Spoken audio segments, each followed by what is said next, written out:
Good morning students, કેમ છો? બધા મજામાં ને? કોઈને કંઈ તકલીફ નથી ને? તો અગાઉના લેક્ચરમાં હાઇગ્રીનનું બંધારણ તમને પુરવાર કરાવી દીધું છે સંશ્લેષણ સાથે.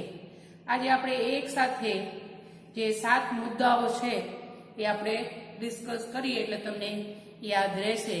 તો હાઇગ્રીન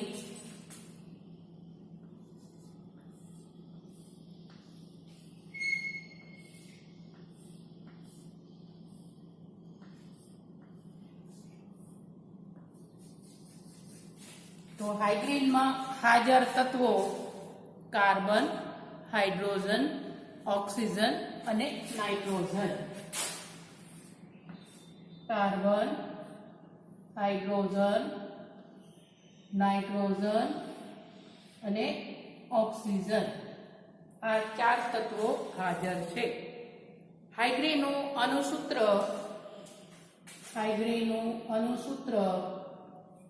શું છે? C8H15NO. આવી રીતે તમે ટેબલ બનાવશો તો તમને વધારે ઈઝી પડે. બાજુમાં તમારે એનું બંધારણીય સૂત્ર લખી નાખવાનું તો વધારે ખ્યાલ આવશે. તો એમાં N-મિથાઇલ પાયરોલિડીન, આમાં હિટ્રોસાયક્લિક તરીકે 5 મેમ્બર રિંગ છે, ચક્ર છે. 5 સભ્યો વાળું ચક્ર ધરાવતો વિષમ ચક્રીય સંયોજન છે. અને આમાં શું આવશે?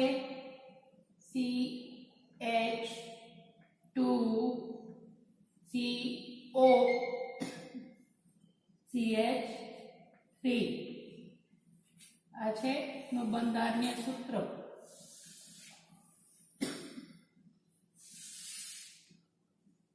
બરોબર.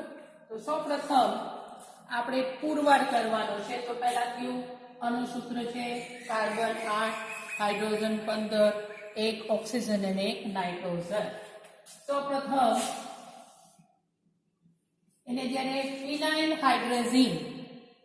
હાઇડ્રોજન એટલે થાય PHNH NH2. તો એને કહેવામાં આવે છે ફિનાઇલ હાઇડ્રોજન PHNH બરોબર. આ છે ફિનાઇલ હાઇડ્રોજન. અને હાઇડ્રોક્સિલ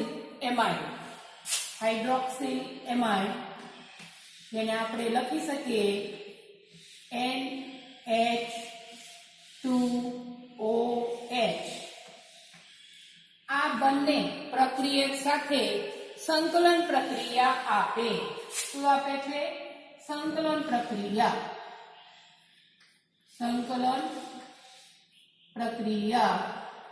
ને આ સંકલન પ્રક્રિયામાં H2O દૂર થાય એટલે ફિનાઇલ હાઇડ્રોજન સાથે ફિનાઇલ હાઇડ્રોઝોન બને અને હાઇડ્રોક્સિલ એમાઇડ સાથે ઓક્સાઇડ બને છે.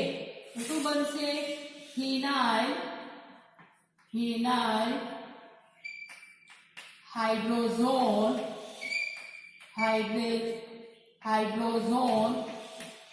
અને ઓક્સાઇડ ઉત્પન્ન બને. ઓક્સાઇડ આ વ્યુત્પન્ન બનશે.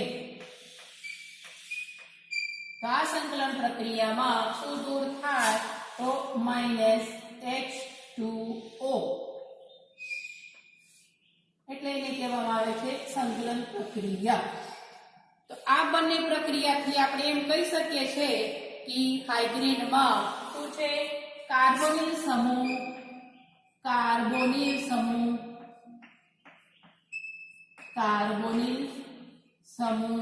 છે.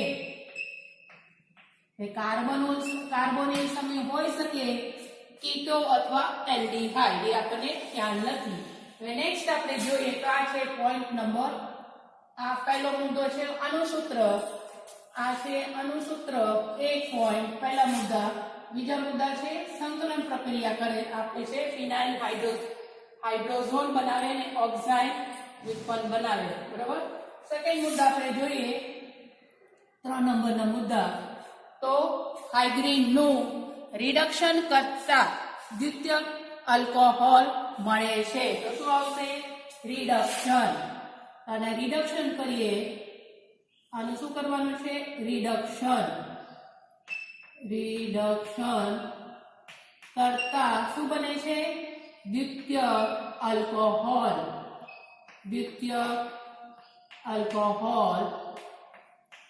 એટલે દ્વિતીયક આલ્કોહોલ બને એટલે શું થશે? આમાં 2 હાઇડ્રોજન ઉમેરવાનું થાય એટલે બને CaH17O અથવા NO 2 લખી શકો. બરોબર. આ બને છે. તો દ્વિતીયક આલ્કોહોલ ક્યારે બને કોઈ પણ સંયોજનમાં? જ્યારે હાઇગ્રીનના બંધારણમાં કીટો સમૂહ હાજર હોય તો જ બને. તો આપણે શું કહી શકીએ કે આ રિડક્શન ઉપરથી તેથી હાઇગ્રીનમાં શું હાજર છે? કીટો C≡O કીટોન સમૂહ હાજર છે. કીટોન સમૂહ હાજર છે. પછી 4 નંબરના મુદ્દા આપણે જોઈએ. હાઇગ્રીનનું ક્રોમિક એસિડ અથવા ક્રોમિક એસિડ અને સલ્ફ્યુરિક એસિડનું મિશ્રણ વડે ઓક્સિડેશન કરતા. આ શું કરવાનું છે? ઓક્સિડેશન. આ છે મુદ્દા નંબર 4. પણ હાજરીમાં ક્રોમિક એસિડ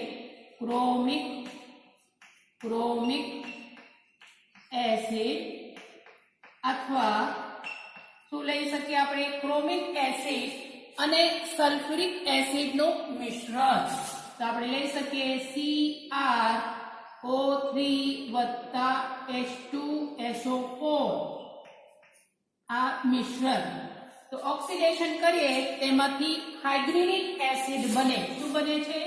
હાઇડ્રોનિક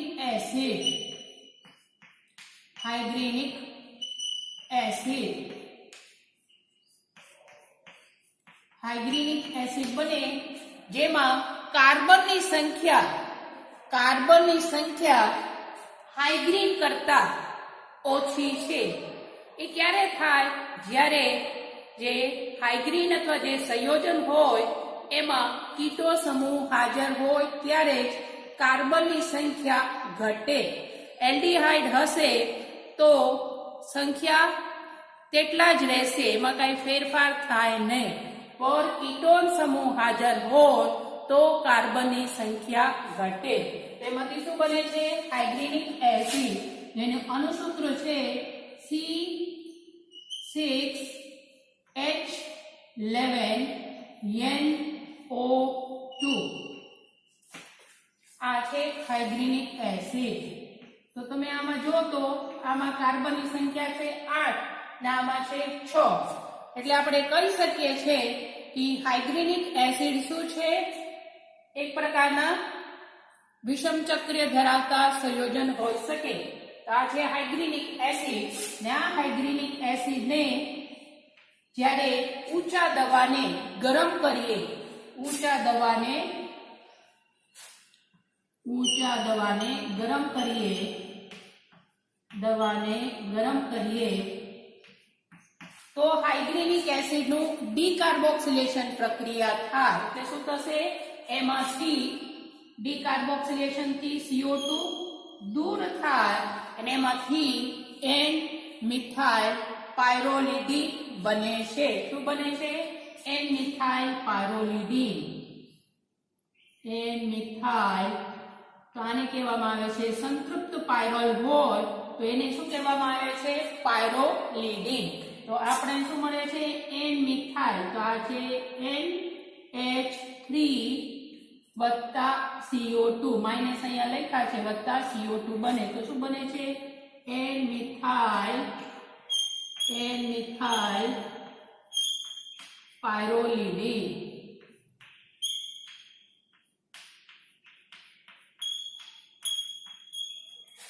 અને આ પ્રક્રિયા ક્યારે થાય? જ્યારે અલ્ફા સ્થાન ઉપર કાર્બોક્સિલિક એસિડ હોય તો ઝડપથી ડીકાર્બોક્સિલેશન પ્રક્રિયા થાય. તો હાઇગ્રીન શું છે? N methyl pyrrolidine alpha carboxylic acid છે, જેનું બંધારણીય સૂત્ર થાય, એનું સ્ટ્રક્ચર થાય હાઇગ્રીનિક એસિડનું બાજુના કાર્બન ઉપર અથવા અલ્ફા સ્થાન ઉપર સી કાર્બોક્સિલિક એસિડ હોય તો તેનું ઝડપથી ડીકાર્બોક્સિલેશન પ્રક્રિયા થાય. તો આ છે હાઇગ્રીનિક એસિડ. હાઇગ્રીનિક એસિડ નું બંધારણીય સૂત્ર એને આપણે એનું સાબિત કરી શકીએ તેનું સંશ્લેષણ વડે. હાઇગ્રીનિક એસિડ. તો આમાંથી આપણે કહી શકીએ છીએ હાઇગ્રીન એ શું છે? N methyl pyrrolidine alpha carboxylic acid છે. ને નેક્સ્ટ મુદ્દા આપણે જોઈએ 5 નંબર. હાઇગ્રીનની મિથાઇલ આયોડાઇડ સાથે યોગશીલ પ્રક્રિયા થાય. એટલે પ્રક્રિયા જે થશે એમાંથી આપણને યોગશીલ નિપજ મળે. તો હાઇગ્રીનની મિથાઇલ આયોડાઇડ સાથે પ્રક્રિયા કરતા શું મળે છે? યોગશીલ નિપજ મળે છે. તો આપણે પ્રક્રિયા કોના સાથે કરવાનું છે? મિથાઇલ આયોડાઇડ સાથે. તો મિથાઇલ આયોડાઇડ સાથે યોગશીલ પ્રક્રિયા નિપજ ક્યારે મળે? જ્યારે બંધારણમાં દ્વિતીયક અથવા તૃતીયક અમાઇન હોય ત્યારે. દ્વિતીયક અમાઇન હોય તો 2 મોલ મિથાઇલ આયોડાઇડ વપરાય, પરંતુ તૃતીયક એમાઇન હશે તો જ યોગશીલ પ્રક્રિયા આપે. તો મિથાઇલ આયોડાઇડ સાથે પ્રક્રિયા કરો તો આપણને શું મળે છે? CH17N પ્લસ અબંધકારક ઇલેક્ટ્રોન છે એ મિથાઇલને આપે એટલે યોગશીલ નિપજ મળે. તો આપણે અહીંયા લખી શકીએ ON પ્લસ CH3 અને I માઇને સંતુલન કરે આયોડાઇડ આયન. તો શું આપણને મળશે? ચતુર્થક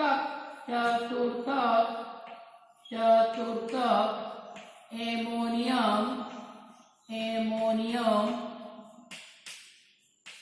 ચતુર્થક એમોનિયમ આયોડાઇડ ક્ષાર. આયોડાઇડ ક્ષાર. ને આ ક્ષાર ક્યારે મળે આપણને? નાઇટ્રોજન પાસે અબંધકારક ઇલેક્ટ્રોન હોય એ મિથાઇલને આપે એટલે ચતુર્થક એમોનિયમ ક્ષાર મળે.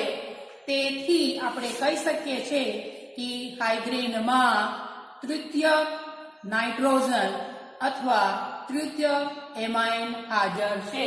તેથી શું આવશે? તૃતીયક નાઇટ્રોજન લખી શકો અથવા એમાઇન હાજર છે. એમાઇન હાજર છે. કયા પ્રકારના એમાઇન છે? તો તૃતીયક એમાઇન. આપણે બંધારણમાં જો તો આ એક જ છે, નાઇટ્રોજન પાસે અબંધકારક ઇલેક્ટ્રોન છે એટલે એને તૃતીયક કહેવાય. બરોબર છે. ને લાસ્ટ પોઈન્ટ એ આપણે રફ કરીએ છીએ. લાસ્ટ પોઈન્ટ હર્ઝિક મેયર જેના મુદ્દા છે તો નંબર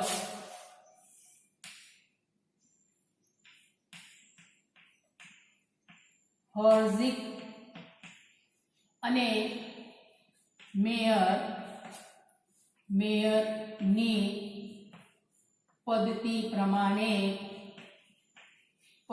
પ્રમાણે સાબિતી મળે છે કે હાઇગ્રીનમાં નાઇટ્રોજન સાથે મિથાઇલ સમૂહ જોડાયેલા છે. તો હર્ઝિક અને મેયરની પદ્ધતિ શું છે? જે ચોક્કસ વજનનું આલ્કલોઇડ લેવાનું છે, એને સાંદ્ર હાઇડ્રોડિક એસિડ સાથે HI સાથે ગરમ કરવાનું છે. તો જે એમાઇન છે એનું વિઘટન થાય અને એમાંથી વાષ્પ તરીકે મિથાઇલ આયોડાઇડ બને. હવે આ મિથાઇલ આયોડાઇડને આપણે પ્રસાર કરવાનો છે સિલ્વર નાઇટ્રેટનું આમાં આલ્કોહોલમાં બનાવેલા દ્રાવણમાં. જ્યારે પ્રસાર કરીએ તેમાંથી સિલ્વર આયોડાઇડનો અવક્ષેપ મળે ને આ અવક્ષેપને સૂકવીને ડ્રાય કરીને તમને ગ્રેવિમેટ્રિક અથવા ભારમાત્મક પદ્ધતિથી તેનું ગણતરી કરવામાં આવે છે. તેને કહેવામાં આવે છે હર્ઝિક અને મેયર પદ્ધતિ. તો આ પદ્ધતિમાં શું થશે? એ આલ્કલોઇડ છે NCH3 વત્તા HI સાથે પહેલા 126 ડિગ્રી ટેમ્પરેચર રાખવાનું, પછી એને વધારવાનું છે અને 300 ડિગ્રી સુધી ગરમ કરવાનું છે. એ ગરમ કરીએ તો આનું વિઘટન થાય. આનું વિઘટન થાય અને એમાંથી મિથાઇલ આયોડાઇડ નું વાષ્પ બને, વેપર બને. મિથાઇલ આયોડાઇડ નામાં સિલ્વર નાઇટ્રેટ નું આલ્કોહોલમાં બનાવેલી દ્રાવણમાં પ્રસાર કરીએ. આલ્કોહોલ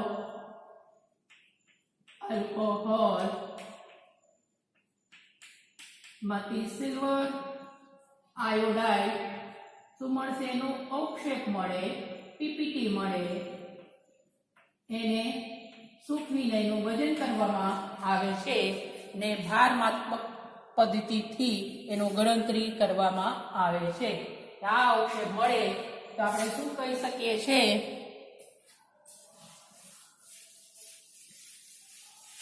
કે હાઇગ્રીનમાં NCH3 સમૂહ હાજર છે.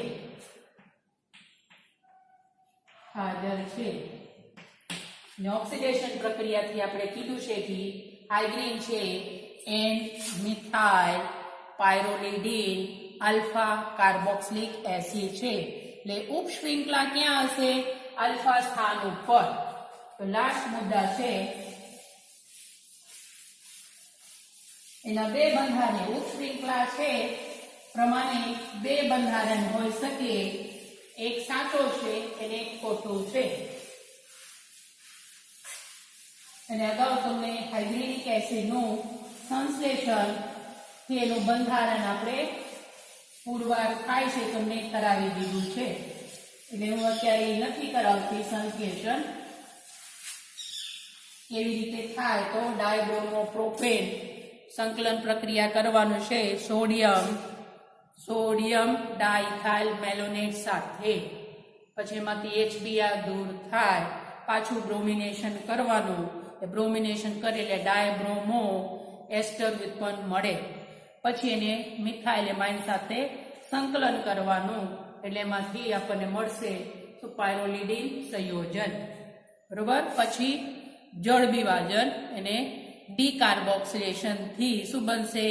હાઇગ્રીનિક એસિડ. તો લાસ્ટ મુદ્દા આપણે જોઈએ કે હાઇગ્રીન એ N methyl pyrrolidine alpha carboxylic acid છે જેમાં ઉપશ્રૃંખલા આ પ્રમાણે છે. તો બે બંધારણ હોઈ શકે.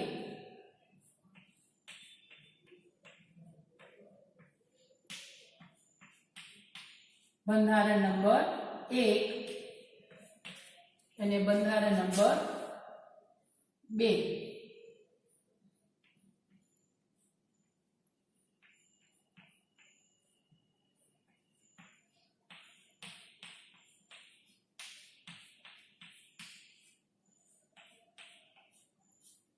આ બે બંધારણ છે જેમાંથી આ બંધારણ સાચું છે. એ કેવી રીતે આપણે પુરવાર કરી શકીએ? તો તેના સંશ્લેષણ વડે. તેના પહેલા આપણે કીધું છે N મિથાઇલ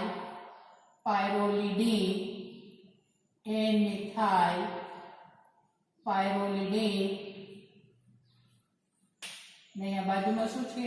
C3H5O. આ બાજુના ઉપશ્રૃંખલામાં 3 કાર્બન 5 હાઇડ્રોજન અને 1 ઓક્સિજન છે. તેથી આમાં શું આવશે? હાઇગ્રીન નું અણુસૂત્ર થાય, હાઇગ્રીન નું અણુસૂત્ર શું થશે? C8H15NO માઇનસ એમાં શું છે? N મિથાઇલ pyridine સમૂહ આવેલા છે એટલે શું આવશે? આમાંથી આ જે ઉપશૃંખલા છે ઇઝ ઇક્વલ ટુ શું આવશે? C3H5O. તો આમાંથી આપણે માઇનસ કરીએ તો કેટલા થશે? કાર્બન 8 માંથી 3 જાય એટલે શું આવશે? 5. 5 માંથી 15 માંથી 5 હાઇડ્રોજન જાય એટલે 10 અને એક ઓક્સિજન દૂર થાય એટલે શું બાકી રહેશે? N. તો હાઇગ્રીનમાં આ શું છે? N methyl pyrrolidine, N methyl pyrrolidine. આ છે ઉપશૃંખલામાં સાઇડ ચેનમાં 3 કાર્બન 5 હાઇડ્રોજન ને ઓક્સિજન છે. એટલે આ બંધારણ આપણે સાચું છે કે આપણે સંશ્લેષણ વડે કરી શકીએ છીએ, સાબિત કરી શકીએ છીએ. હવે આપણે જોઈએ સંશ્લેષણ.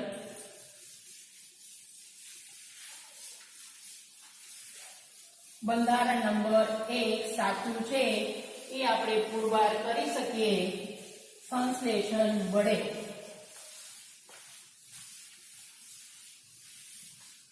એટલે એક સાથે તમારે યાદ રાખશો તો આવી રીતે તમને ઝડપથી યાદ રહે. તો એના માટે સંશ્લેષણ કોના?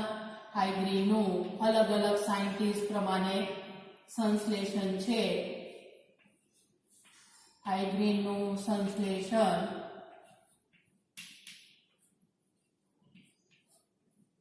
અને આપણે ગયા વખતે તમને હેસ નું સંશ્લેષણ કરાવી દીધું છે. ફરીથી રીકેપ કરી લઈએ. આમાં બી અલગ અલગ તબક્કામાં અલગ અલગ રીતે કરવામાં આવે છે. હેસ નું સંશ્લેષણ તેના માટે આપણે લેવાનું છે પાયરોલ, જે 5 સભ્ય વાળું વિષમ ચક્રીય સંયોજન છે, હેક્સોસાયક્લિક કમ્પાઉન્ડ છે. આનું નામ છે પાયરોલ. એનું સંકલન કરવાનું છે ગ્રિગ્નાર્ડ પ્રક્રિયક સાથે. ગ્રિગ્નાર્ડ પ્રક્રિયક લેવાનું છે મિથાઇલ મેગ્નેશિયમ બ્રોમાઇડ. એટલે કાર્બન ઉપર આ શું છે? ઇલેક્ટ્રોપોઝિટિવ કહેવાય, ધનની ભાર. તો આના પર પ્લસ ચાર્જ હોય અને કાર્બન ઉપર માઇનસ ચાર્જ હોય. તો આમાંથી આ હાઇડ્રોજન અને આ CH એટલે શું થશે? મિથેન તરીકે દૂર થાય, મિથેન તરીકે દૂર થાય અને MgBr નાઇટ્રોજન સાથે જોડાશે એટલે પાયરાઇલ મેગ્નેશિયમ બ્રોમાઇડ બને. શું આવશે? MgBr. કેવી રીતે? ઇથાઇલ હોય તો આને કહેવાય પાયરાઇલ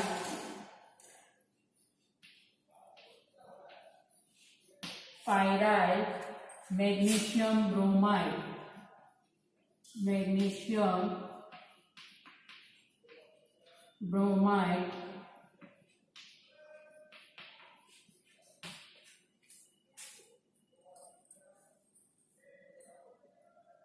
બરાબર. તો આ સંયોજન બને પછી પ્રોપેલિન ઓક્સાઇડ સાથે સંકલન પ્રક્રિયા કરવાનું છે. પ્રોપેલિન ઓક્સાઇડ આ વિષમ ચક્રીય એટલે અહીંયા નંબરો 1 આવે, 2 આવે તો આને કહેવામાં આવે છે 2 મિથાઇલ અને આને કહેવાય ઇથિલિન ઓક્સાઇડ અથવા ઓક્સિરેન. આને કહેવાય પ્રોપેલિન ઓક્સાઇડ.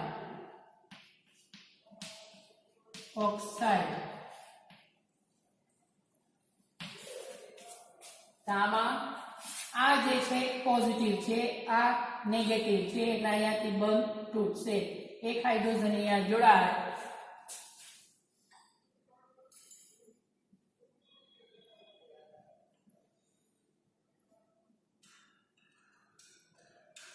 MgBr અને અહીંયા આવશે આ CH2, આ કાર્બન સાથે જોડાશે, આના ઇલેક્ટ્રોન તો આવશે CH2 CH OH CH3. હવે બે રીતે થાય. રિડક્શન કરો, પ્લેટિનમ રિડક્શન પ્લેટિનમ અને ઉદ્દીપકની હાજરીમાં રિડક્શન, આ ચક્રનું રિડક્શન થાય. તો ઘણા એમ કે છે રિડક્શનમાં MgBr H તરીકે દૂર થાય. એટલે બે રીતે આપણે કરી શકીએ. તો રિડક્શન થી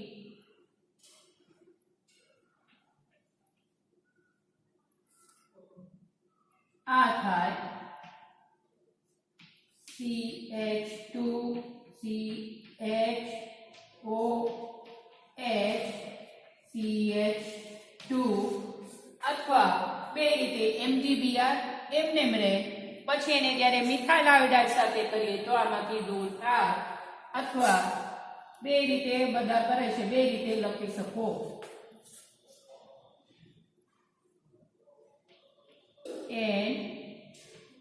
MgBr CH2 CHOH CH3 એમ બે થાય. પછી હવે એને મિથાઇલ આયોડાઇડ સાથે પ્રક્રિયા કરવાનું છે, આલ્કાઇલેશન કરવાનું છે. મેગ્નેશિયમ હશે તો MgBr I- તરીકે દૂર થાય. MgBr I તરીકે દૂર થાય. અને આ હોય તો HI તરીકે દૂર થાય. એટલું બધું કાંઈ ફેર પડતું નથી પ્રક્રિયામાં. એમાંથી મળે પાયરોલિડિન સંયોજન.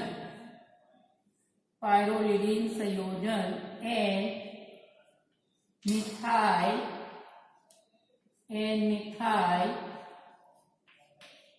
2 પર શું છે? પ્રોપેનોલ. 2 પ્રોપેનોલ. તો આપણને મળે N ઉપર મિથાઇલ, પછી પાયરોલિડિન 2 હાઇડ્રોક્સી પ્રોપેન. ને પછી છેલ્લે આપણે શું કરવાનું છે? ફોર્માલ્ડિહાઇડની હાજરીમાં ઓક્સિડેશન પ્રક્રિયા. ત્યાં ઓક્સિડેશન કરીએ તેમાંથી આ હાઇડ્રોજન અને આ હાઇડ્રોજન, અહીંયા કઈ ઓક્સિડેશન થશે નહીં, એટલે આપણને શું મળે? હાઇડ્રીન.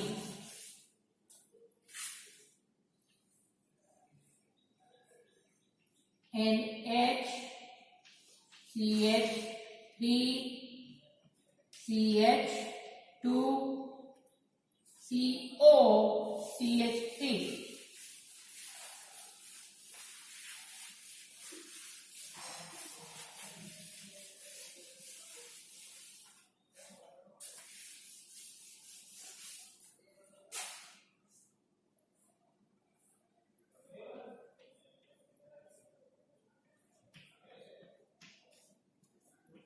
તો CH2 CO CH3 આ છે હાઇડ્રીન.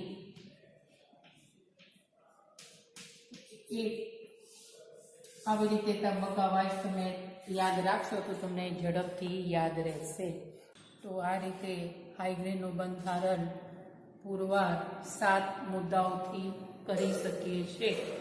તત્વોના પરીક્ષણ, પરિમાપન, પૃથ્થકરણ અને અનુભાર પરથી એનું અણુસૂત્ર, પછી રાસાયણિક પ્રક્રિયાથી એમાં કીટોન સમૂહ હાજર છે, ઓક્સિડેશનથી હાઇડ્રોનિક એસિડ મળે તેને ઊંચા દબાણે ગરમ કરીએ એમાંથી ડીકાર્બોક્સિલેશનથી એન મિથાઇલ પાયરોલિડીન બને છે અને એટલે આપણે કહી શકીએ છીએ કે હાઇગ્રીન છે N methyl pyrrolidine alpha carboxylic acid છે.